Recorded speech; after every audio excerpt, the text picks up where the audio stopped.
Hong Kong, um ponto de encontro entre as culturas britânica e chinesa, um mundo de liberdades capitalistas sob um regime comunista. Hoje vamos ver como essas coisas, que parecem incompatíveis à primeira vista, interagem na prática. Costuma-se considerar que Hong Kong surgiu quando o governo da dinastia Qing foi derrotado durante a Guerra do Ópio, em 1841. Naquela época, ele cedeu a ilha à Grã-Bretanha. Durante 50 anos, Kowloon, os novos territórios e 234 ilhas também foram arrendados para a Inglaterra.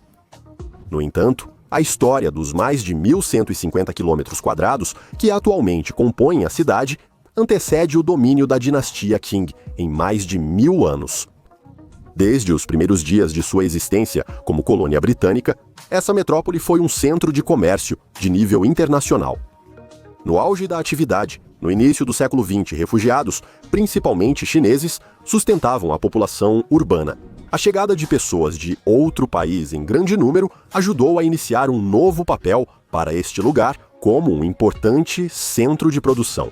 Isso também trazia uma energia economicamente estimulante, indústria ao caráter da cidade. Nas últimas décadas, quando o lado econômico do país passou por um processo de abertura, Hong Kong começou novamente a se transformar, desta vez em direção a uma economia baseada em serviços. De acordo com o princípio de um país, dois sistemas, em julho de 1999, Hong Kong foi reconhecido como uma região administrativa especial da República Popular da China. Esse mecanismo permite que a cidade desfrute de um alto grau de autonomia, mantendo seu sistema capitalista. Vamos começar com uma história surpreendente que envolveu Hong Kong. A cidade murada de Kowloon. Este é o lugar mais densamente povoado que a humanidade já conheceu e merece uma história à parte. Antes de sua demolição em 1994, mais de 50 mil pessoas viviam nesse formigueiro de vários andares, o que, em termos de cálculo padrão, equivale a 2 milhões de pessoas por quilômetro quadrado. Suas formas monstruosas inspiraram os clássicos do cyberpunk, que usaram a estética desse enorme formigueiro para retratar um mundo superpovoado do futuro. Durante décadas, o governo oficial não controlava Kowloon de forma alguma. Em vez disso, quem mandava aqui eram as tríades, as drogas e a prostituição. Em tempos passados, Kowloon realmente foi um forte bem fortificado e um enclave da China dentro da Hong Kong britânica. Mas a partir da década de 1930, Pequim perde o controle sobre a fortaleza e até os anos 90, ela se torna, de fato, um território anárquico e criminoso, dominado pelas tríades. O forte foi ocupado por invasores, migrantes sem direitos, que o cobriram com construções improvisadas, de modo que os contornos originais de Kowloon há muito se perderam. Só é possível perceber que esse formigueiro caótico já foi uma fortaleza cuidadosamente planejada ao olhar para fotos tiradas de cima em vista aérea. Em 1898, foi assinada uma convenção segundo a qual Hong Kong e Kowloon foram arrendados pelo Reino Unido pelos próximos 99 anos, com uma pequena condição que teve grandes consequências. Aquela mesma fortaleza fortificada, onde moravam os funcionários chineses, foi excluída do contrato de arrendamento. Ele continuou sendo território do Império Qing, formando um enclave de jure dentro da colônia britânica. A cidade-fortaleza continuou sendo território da China, cercada por todos os lados pela colônia britânica. De fato, as leis da administração de Hong Kong não eram aplicadas aqui, e seus habitantes não pagavam impostos a ninguém. Kowloon se tornou um verdadeiro buraco negro, uma terra prometida para os refugiados do continente, que fugiam da guerra civil na China. Para o território do antigo forte, começaram a chegar em massa, primeiro centenas, depois milhares e, por fim, dezenas de milhares de ocupantes ilegais que aproveitaram o status de Kowloon para começar uma nova vida, formalmente ainda na China, mas na prática no próprio Hong Kong, aproveitando todos os seus benefícios, mas existindo de forma praticamente totalmente independente. Todas as tentativas da administração britânica de impedir a construção espontânea nesse pedaço de terra de 210 por 120 metros encontravam resistência dos moradores locais e do governo da República Popular da China, que ameaçava com um conflito diplomático caso as autoridades de Hong Kong tomassem qualquer medida no território que consideravam seu. Dezenas de milhares de moradores da fortaleza demonstravam milagres de sobrevivência e adaptação em condições de uma sociedade essencialmente anárquica. O problema do abastecimento de água foi resolvido assim. Cavaram 70 poços, de onde a água era bombeada até os telhados dos prédios e distribuída para os apartamentos através de inúmeros canos. Com a eletricidade também deram um jeito. Entre os moradores do bairro havia muitos funcionários da empresa Hong Kong Electric, que sabiam muito bem como se conectar ilegalmente à rede elétrica de Hong Kong e ajudavam seus vizinhos nisso. A maioria dos moradores vivia em pequenos apartamentos com uma média de 23 metros quadrados. A construção irregular progrediu tanto que surgiu no bairro um segundo sistema paralelo de passarelas terrestres entre os prédios. A uma certa altura do solo, Kowloon se transformava em um único organismo sólido, um enorme apartamento comunitário, um edifício-cidade, como se tivesse vindo de um futuro pós-apocalíptico para o presente. Na verdade, não havia ruas dentro do quarteirão. Existiam passagens que formavam um labirinto tão confuso que qualquer estranho que entrasse ali, rapidamente, perdia a orientação no espaço. Foi justamente Kowloon que serviu de inspiração para William Gibson, um dos pais fundadores do cyberpunk. Ruelas estreitas, uma aglomeração enlouquecedora, o domínio das tríades, o tráfico cotidiano de pessoas e drogas em um mundo de escuridão eterna e letreiros de neon. A ficção científica deve tudo isso a Kowloon. Aproveitando a falta de interesse do governo de Hong Kong pelo bairro, o verdadeiro poder na cidade ficou nas mãos das tríades, organizações criminosas secretas que já eram comuns na China antes da guerra. Em Kowloon, literalmente, floresceram casas de jogos, bordéis e antros de ópio. Somente em meados da década de 1970, as autoridades de Hong Kong, que finalmente decidiram que já era o bastante, e com a aprovação do governo da República Popular da China, realizaram uma série grandiosa de operações policiais que resultaram na expulsão de todas as organizações criminosas de Kowloon. Mas essas mudanças importantes, para melhor, que transformavam a cidade-fortaleza em um lugar mais ou menos confortável para se viver, não se refletiam em nada na aparência externa de Kowloon. A falta de autoridade persistia. As construções irregulares aumentavam, sem menção a reformas estruturais ou mesmo renovações cosméticas nas fachadas dos prédios. Em 1987, o governo do Reino Unido e da República Popular da China firmaram um acordo que regulava o status de Kowloon à luz da devolução de Hong Kong à jurisdição chinesa, prevista para 10 anos depois. A administração da colônia britânica finalmente obteve o direito de demolir o bairro que desfigurava sua aparência. A demolição começou entre 1992 e 1993. Os moradores receberam compensação em dinheiro ou apartamentos nos novos prédios modernos de Hong Kong que cresceram rapidamente. E mesmo assim, o processo de destruição desse relicto anárquico, surgido quase um século atrás, foi acompanhado por intensos protestos dos moradores locais, que não queriam perder seu modo de vida habitual. Mas vamos voltar ao Hong Kong habitual, o milagre de Hong Kong. Hong Kong é um centro financeiro mundial, onde estão localizados os escritórios de muitas corporações globais. Existem bairros, por exemplo, a famosa rua de bares Lan Kwai Fong, onde você pode se ver cercado exclusivamente por pessoas brancas de língua inglesa. Mas, na verdade, os chineses étnicos representam 92% da população de Hong Kong, e os 8% restantes são, em sua maioria, filipinos, indonésios, indianos e paquistaneses. Se você disser a um hongkonguês nativo que ele é tão chinês quanto os habitantes do continente, ele vai se sentir profundamente ofendido. Eles falam 2 idiomas diferentes, em Hong Kong, cantonês, e na China continental, principalmente mandarim.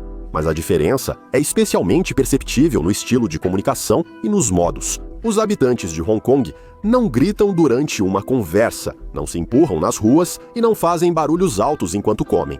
Eles são reservados, falam baixo, esperam pacientemente nas filas e costumam ser simpáticos. Sendo um dos principais centros de negócios e finanças do planeta, Hong Kong atrai uma enorme quantidade de pessoas que buscam uma vida melhor. Esse fluxo se tornou um verdadeiro fardo para a cidade, pois não restou mais nenhum terreno disponível para a construção de moradias. Os preços dos imóveis aqui são astronômicos, os mais altos do mundo. O preço médio de um apartamento em Hong Kong é de cerca de 70 milhões de rublos. Tanto os hongkongueses menos favorecidos quanto os imigrantes vivem em condições quase como em uma fortaleza. O fundador da maior loja, Jack Ma, comprou uma mansão em Hong Kong cujo valor foi estimado em 191 milhões de dólares. A superpopulação, a falta de terras e o aumento dos preços dos imóveis levaram a uma crise, até mesmo no setor funerário. É assim que se parece um cemitério. Durante muitos anos, no século passado, Hong Kong foi o terceiro maior produtor de cinema do mundo, depois de Hollywood e Bollywood. Por isso, não é nada surpreendente encontrar em Hong Kong a Avenida das Estrelas, cujo principal destaque é, claro, a estátua de Bruce Lee, ao lado da qual todo turista acha que deve tirar uma foto, tentando imitar sua pose. Os icônicos filmes de Kung Fu, cuja terra natal é Hong Kong, ainda inspiram diretores do mundo todo. A eles devemos filmes como Matrix, Kill Bill e Kung Fu Panda. Foi aqui que começaram suas carreiras celebridades mundiais, como o ator e diretor Jackie Chan, o diretor John Woo e o ator Chow Yun-fat, vindos do passado britânico. Aqui os carros têm volante à direita. Os preços dos produtos vendidos a granel nas barracas de rua e nas mercearias são indicados não por quilo, mas por libra inglesa. Além disso, a maioria dos ônibus em Hong Kong são de 2 andares, inclusive os pretos como esse. O serviço de ônibus é 24 horas. Nas ruas de Hong Kong, com sua população de mais de 7 milhões e meio, há poucos engarrafamentos. Mais de 80% de todo o transporte privado é feito pelo transporte público. O funicular de Hong Kong é popular tanto entre os moradores locais quanto entre os turistas.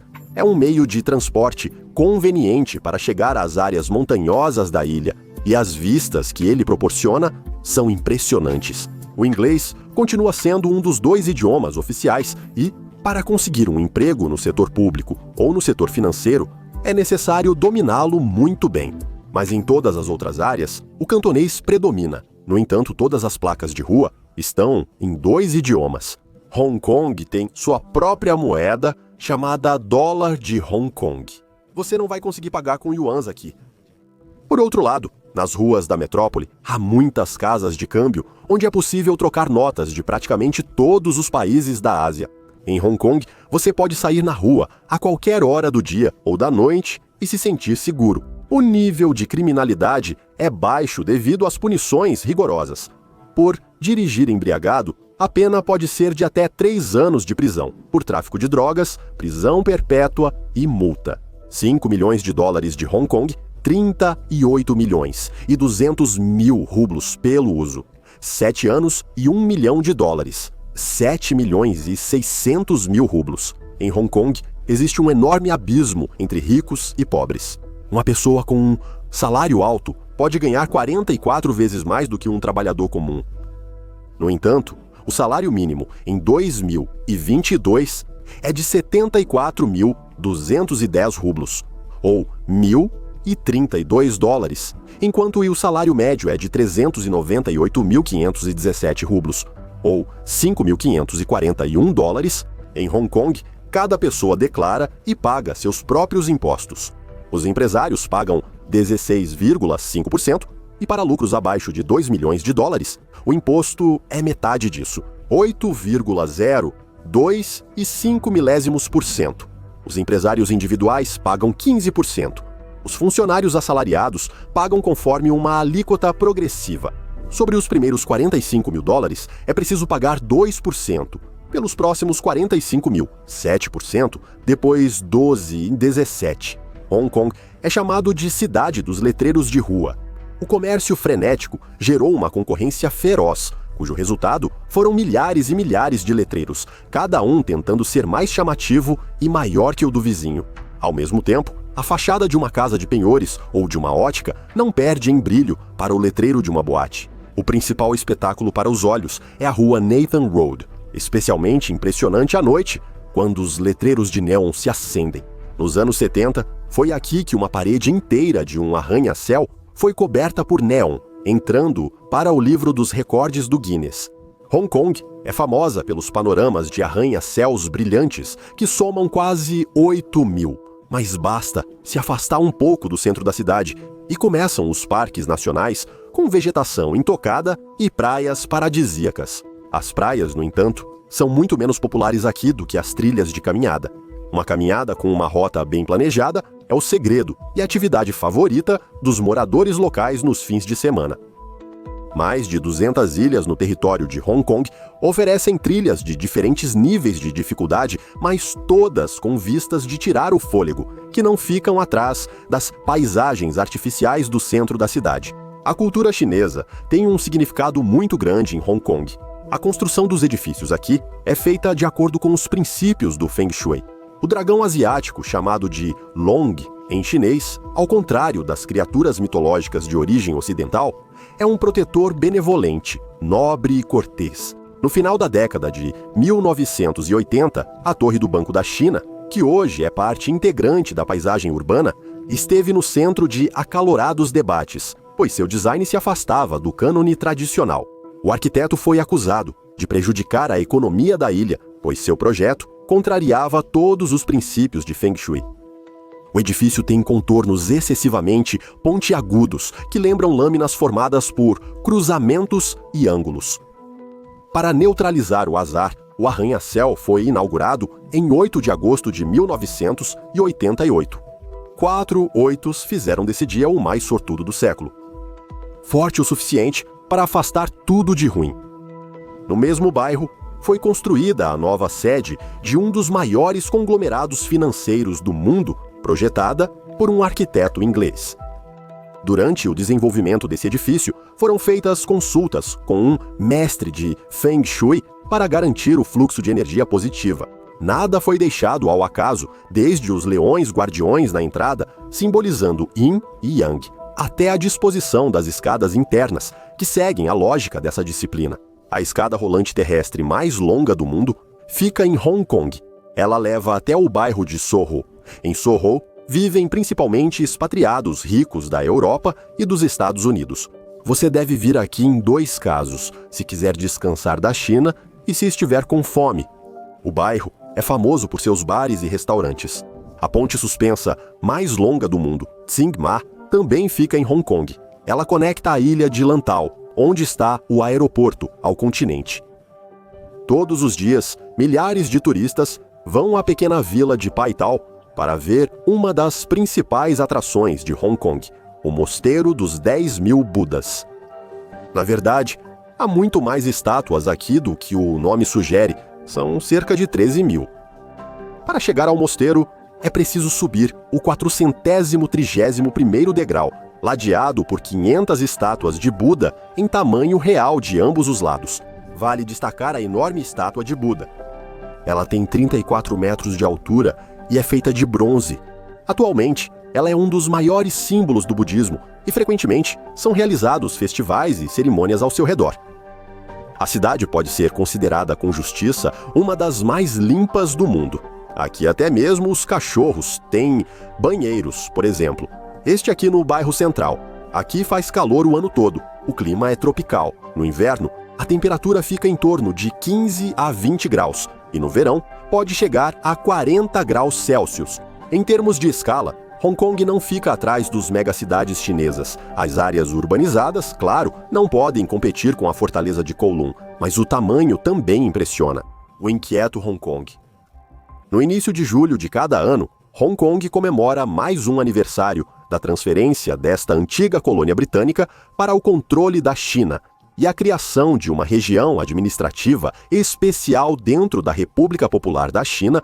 Além das celebrações oficiais, essa data sempre foi marcada por uma passeata da oposição em apoio às reformas democráticas. Ao mesmo tempo, a própria existência de uma oposição organizada em Hong Kong pode ser considerada uma anomalia. Nem o Reino Unido, muito menos a República Popular da China, tinham interesse no desenvolvimento da sociedade civil nesse território. Mas até certo momento, nem um nem outro atrapalharam muito o desenvolvimento dela. Ambos os países precisavam da cidade para cumprir uma função específica, ser um centro internacional de comércio e finanças. E isso exige estabilidade política. Quando Hong Kong foi transferida para a China, a influência britânica ainda era forte, mas o governo da República Popular da China patrocinou generosamente a região e concedeu benefícios para os negócios. Nessas condições, os habitantes de Hong Kong viviam tão bem quanto antes, e não havia motivos para agitação. Mas com o tempo, grandes cidades chinesas vizinhas, como Shenzhen e Guangzhou, começaram a superar Hong Kong na concorrência, e o padrão de vida na península começou a cair. Isso se tornou uma das principais razões para os numerosos protestos em Hong Kong. Normalmente, as marchas de oposição em julho aconteciam sem resistência da polícia e terminavam sem grandes incidentes. A tradição foi quebrada pela primeira vez no auge dos protestos contra o projeto de lei de extradição. Em 2019, os manifestantes conseguiram cercar e invadir o prédio do complexo governamental onde fica o Conselho Legislativo. No ano seguinte, essa possibilidade já não existia. A polícia recusou-se a autorizar as manifestações, alegando restrições devido à epidemia. E um dia antes da marcha, a China aprovou uma nova lei de segurança nacional que entrou em vigor no mesmo dia e endureceu as punições por esses crimes, chegando até a prisão perpétua. As manifestações não autorizadas de 1º de julho de 2020 contra a nova lei terminaram com prisões em massa e os primeiros processos criminais por sua violação. Mas os distúrbios continuaram depois disso. Os manifestantes até aprenderam a lidar com gás lacrimogênio com esse método simples. Em 2021, a manifestação ficou sem líderes. Em maio, o líder da oposição, Fi Guoxian, foi detido e condenado por organizar manifestações não autorizadas. Agora, ele está cumprindo uma pena de 18 meses de prisão. Ao decapitar a oposição, Pequim assumiu a iniciativa e começou a desmontar gradualmente a autonomia de Hong Kong. Atualmente, o governo central em Pequim está mais ativo, participando diretamente dos assuntos de Hong Kong. As leis mais importantes de Hong Kong nos últimos anos foram aprovadas não em Hong Kong, mas em Pequim. Isso não contradiz a lei básica de Hong Kong. Ela dá à China o direito de aplicar leis nacionais à cidade. Essas mudanças tornam Hong Kong menos atraente para se viver. Por isso, a imigração da cidade se tornou bastante significativa, mas nem mesmo sair tranquilamente é permitido aos habitantes de Hong Kong. Em resposta à proposta do governo britânico de conceder cidadania britânica facilitada aos emigrantes da ilha, as autoridades chinesas declararam que simplesmente deixarão de reconhecer esses passaportes. Assim é Hong Kong, com uma história rica, bonita, densamente povoada, cara para se viver e incrivelmente interessante. Por hoje é só. Deixem nos comentários o que vocês acham sobre a vida em Hong Kong. Até os próximos vídeos.